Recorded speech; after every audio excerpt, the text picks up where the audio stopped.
Are we starting with the soup, I'm guessing? We're starting with the soup. Oh, it smells and fantastic. if you're looking at this saucepan thinking it looks a little strange, well, it is. It's a pressure cooker. All right, so this is a... These are becoming so popular again. They really are. Yeah, and everything for good old reason. is new again. The pressure cooker's back. It's for good reason, too. So what I'm doing is I've got some Black Forest ham. I'm going to make a soup out of navy beans, lots of fresh veggies. And as the weather starts to get just a little bit chillier, these are the kind of dishes that we want to do.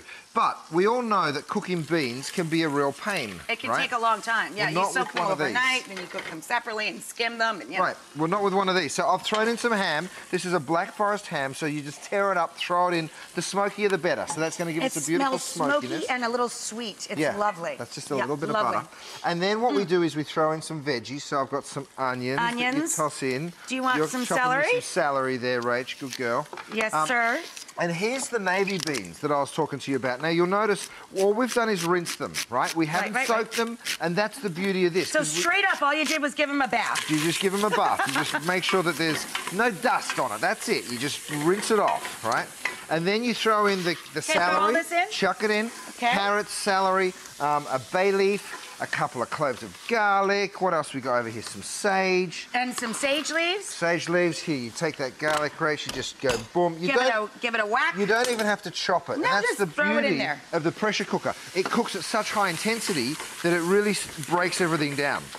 Right? You run the sage. Run the sage, chuck that in. There we go. All right, so now, dry beans. This is the magic part of this. Boom! So in they go.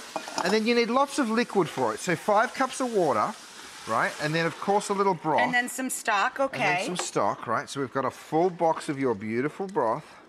Stock. Thank you for product placement. Here we go. Rachael Ray upside down, ladies and gentlemen. Who knew? Boom, that goes in. Okay, then what you do is this. You give it one stir. I don't put in much salt to start. I always season. Because you're going to get some salt out of the ham as well. Right, and so you can adjust that later. But plenty of pepper. You throw your lid on. So what I've done here, you'll see that steam is now releasing, right? Once the steam has released, the pressure is gone, right? So then all you do, you're like, shush. Then all you do is you pull that down and you twist it. And that opens up. Go and get that in there. So you've got ham. Beautiful. Leftover ham on the bone if you've got the Christmas ham coming up. The beans, the carrots, and all that delicious stuff. So soup's coming to the hero, ladies and gentlemen. Soup's coming to the hero. All right, so...